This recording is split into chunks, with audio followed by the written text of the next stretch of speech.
Bloque en Psicoperativos TV, ya con la grata presencia de un amigo, Adelki Deldó, docente de la Universidad de Buenos Aires en la Cátedra de Ética y Derechos Humanos y además de eso, representante gremial de FEDU. Adelki, muchas gracias por estar aquí con nosotros. Buenas tardes, gracias Pedro por la invitación, un gusto. Bueno, la verdad que nos gustaría conocer en profundidad cuál es la situación de los docentes universitarios de la Universidad de Buenos Aires. Sí, bueno, en principio hemos podido romper el techo salarial que ofrecía el gobierno del 18%. Hubo un ofrecimiento mayor que desde FEDU y CONADU aceptamos, que es entre el 25 y el 27% de acuerdo al cargo docente. Esto no quiere decir que estemos conformes ni que haya sido lo que nosotros pedíamos, pero sí pudimos romper el techo del 20% y poder llegar a un 27% para los docentes de la UBA. La situación claramente no es buena porque en algunas facultades hay intentos de recortes. Un caso paradigmático es el de la Cátedra de Psicología, Ética y Derechos Humanos, del cual soy docente en la Facultad de Psicología de la UBA, donde 15 cargos concursados en el año 2011, actualmente la gestión, en consonancia con la gestión de la UBA, llama a un concurso de 6 cargos. Es decir, se estarían perdiendo 9 cargos de docentes en una cátedra cuyos contenidos son muy pertinentes y necesarios en una universidad pública como es la ética y los derechos humanos. Así que, lamentablemente, la situación no es buena, pero bueno, consideramos un pequeño logro haber roto ese techo del 20%. Hablábamos recién de la inminente posibilidad de pérdida de fuentes laborales, de colegas, compañeros. ¿Qué está haciendo FEDU en relación a esas cuestiones? Bueno, nosotros hicimos las presentaciones necesarias en el Consejo Directivo de la Facultad. Nos asesoramos con abogados del gremio que tienen experiencias en concursos académicos en la UBA y hemos hecho las presentaciones necesarias, pero hasta ahora no hemos obtenido una respuesta positiva.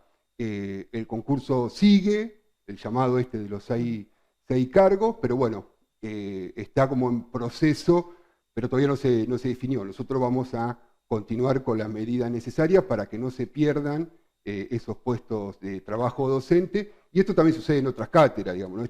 Es llamativo, digamos, de perder 9 cargos, pero también le pasó a la Cátedra de Psicología del Trabajo, que le llamaron a menos cargos que los que la cátedra necesita. La petición se hace hacia o dirigida al nuevo Consejo Directivo de la Universidad de Buenos Aires.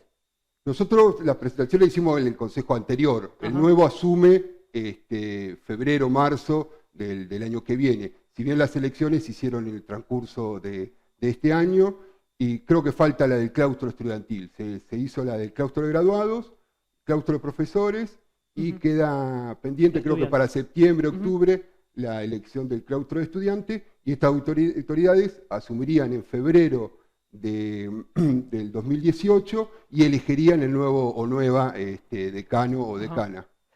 Respecto a FEDUBA, FEDUBA nace en un lugar donde otros gremios ya existían, digamos, muy masivos, TOSUBA, AGN. ¿Cómo fue empezar de cero una federación? ¿Cómo fue empezar a generar una conciencia colectiva en un lugar que quizás, a su modo de ver las cosas, estaba abandonado?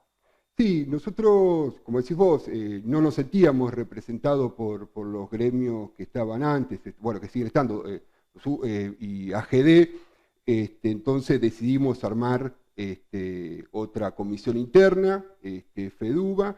Si bien es nuevo, muchos de los que integramos el gremio veníamos expresándonos en distintos espacios de la Facultad de Psicología o en distintas instancias de la UBA, en las cuales o habíamos sido consejeros, o habíamos tenido alguna participación cuando éramos estudiantes, es decir, teníamos ya alguna preocupación por la facultad, incluso en algunos también participaron antes en algunas de esas instancias gremiales, pero bueno, no nos sentíamos representados por las posiciones que venían tomando. ¿En qué otros lugares ustedes tienen representación que pueda llamar la atención y decir, bueno, yo quiero participar dentro de FEDUBA?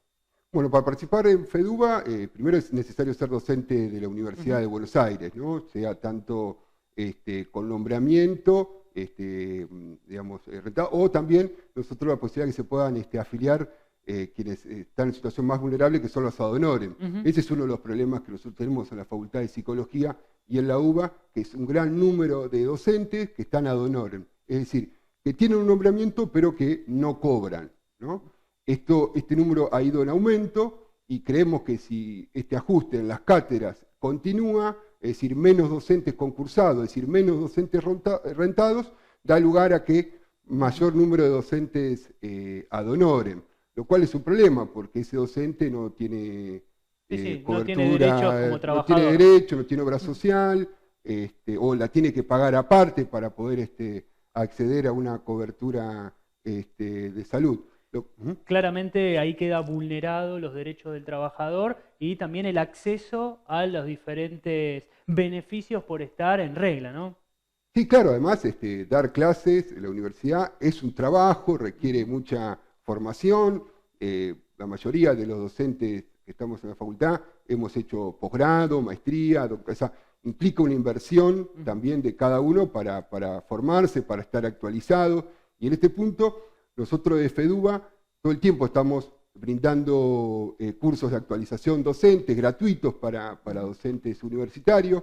Incluso ahora estuvimos participando e impulsando una diplomatura en salud mental y derechos humanos que se va a dictar en nuestra sede de Pasco 255, donde hemos invitado a docentes de mucha trayectoria, referentes, bueno, como Jorge Alemán, Alicia Stolkiner, integrante del equipo de salud mental del CELS, distinto Carlos Gutiérrez, que es también docente regular de la Universidad de Buenos Aires. ¿Cuál va a ser la frecuencia? ¿Cuál va a ser los días y horarios? Y aparte de eso, ¿dónde pueden encontrar a aquellas personas que nos ven y están interesadas en formarse?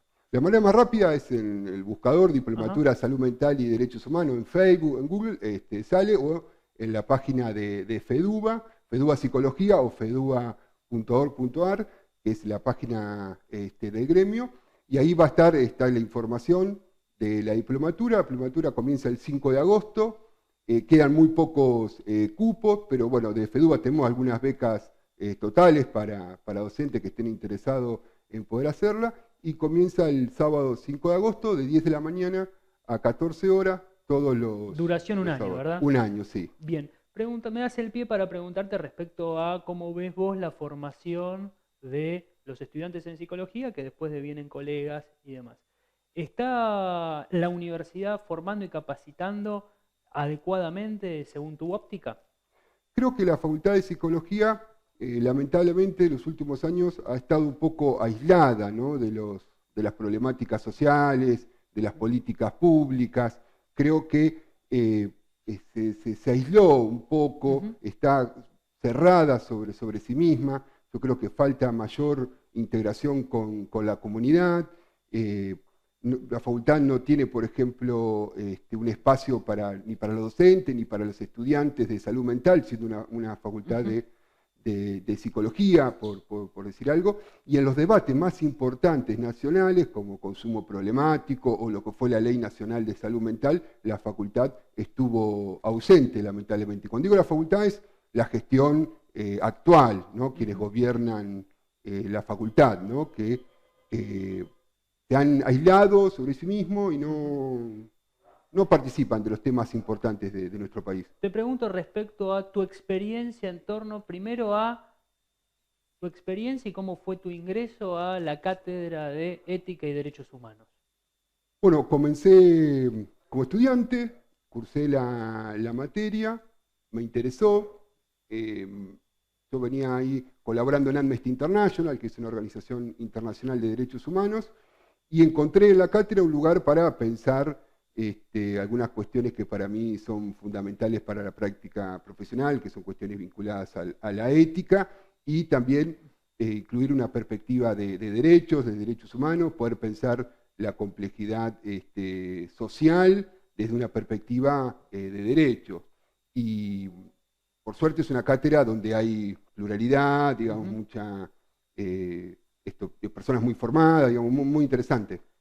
Sé y conozco que tenés una gran formación en todo lo que tiene que ver con derechos humanos y acompañamientos a víctimas del terrorismo de Estado y juicios de lesa humanidad. ¿Querés contarnos brevemente cómo es ese trabajo del psicólogo apuntado y enfocado a esa problemática?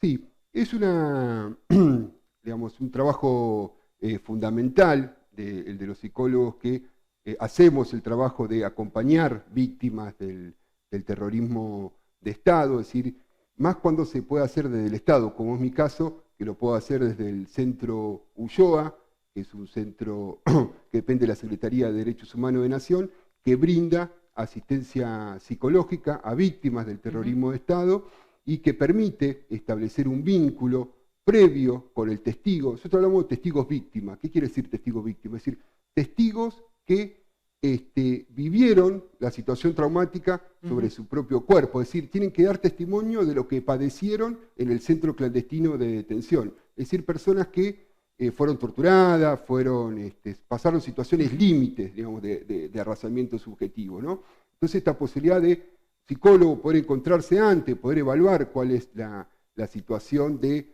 ese testigo, después acompañarlo durante la instancia del testimonio, y otra instancia fundamental que es el post-testimonio, ¿no? Porque si bien uno puede decir que es muy importante dar testimonio, que genera cuestión catártica, ¿no? De poner, no siempre, ¿no? A veces puede también reactualizar, generar situaciones de mucho sufrimiento, situaciones de mucha depresión. Pienso en voz alta y pienso lo siguiente, digo, traer de nuevo con el discurso en algún punto es tramitar de otra manera aquello traumático.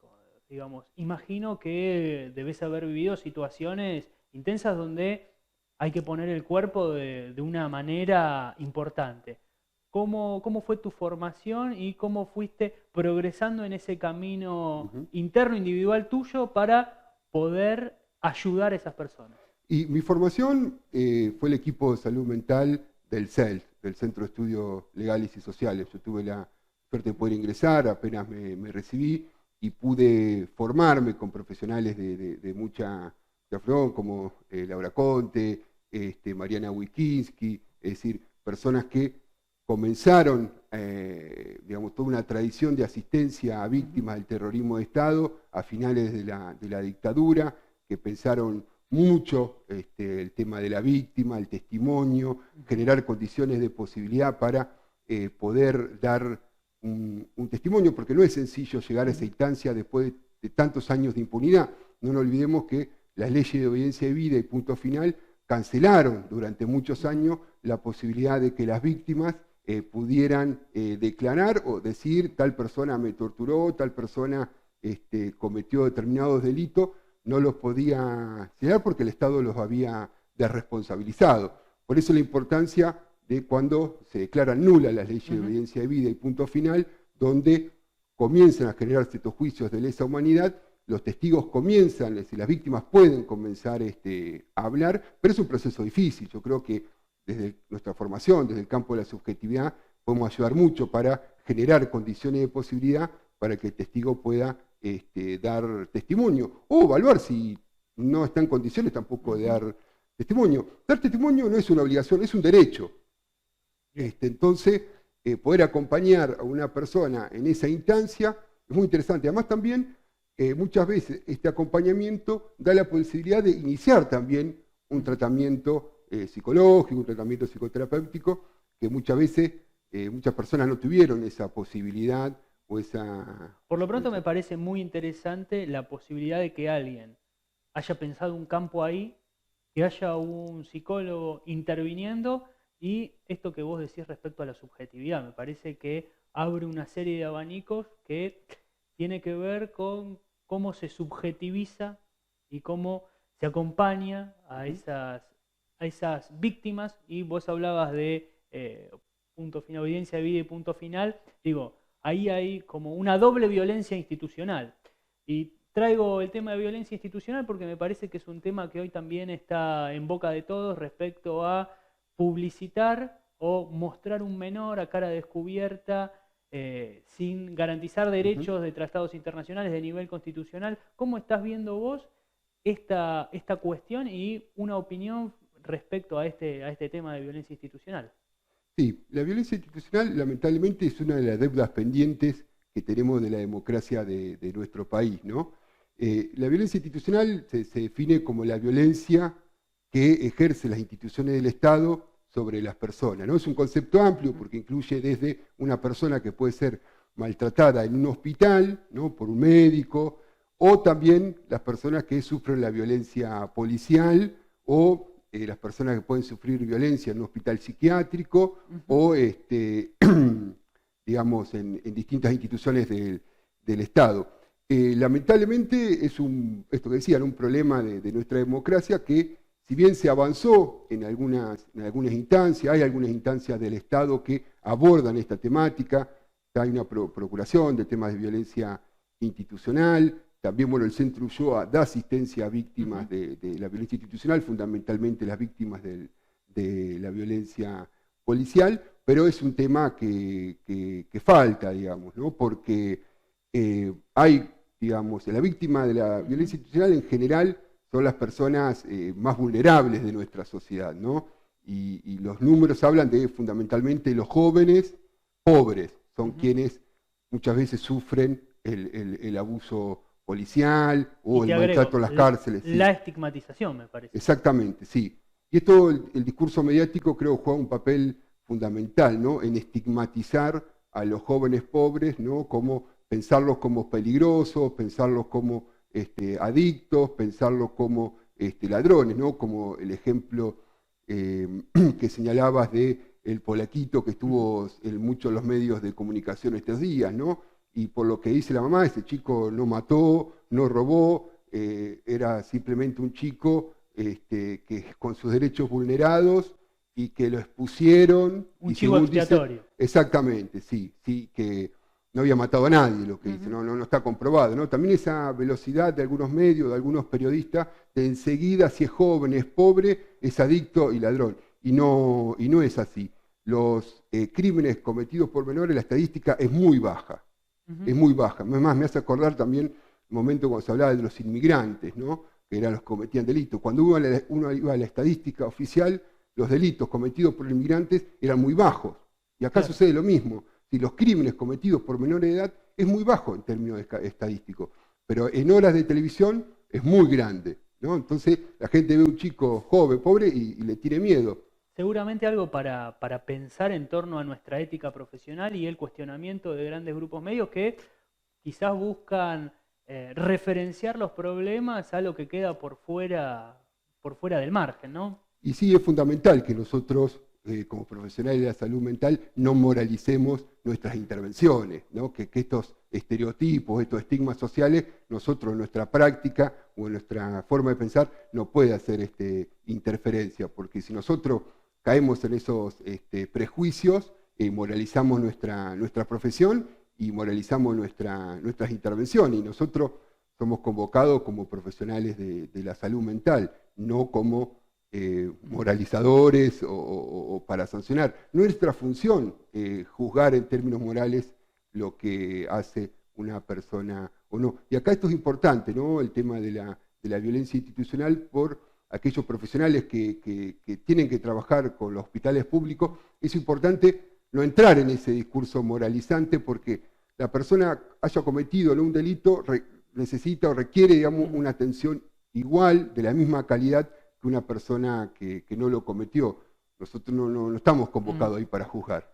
Interesantísimo lo que planteas, Adelki. Te agradezco muchísimo que hayas venido al programa de hoy. Seguramente te vamos a seguir consultando por temáticas de derechos humanos que nos parecen totalmente importantes para seguir abriendo campos nuevos de inserción en nuestra profesión. Muchas Bueno, gracias. muchas gracias, Pedro, por la invitación.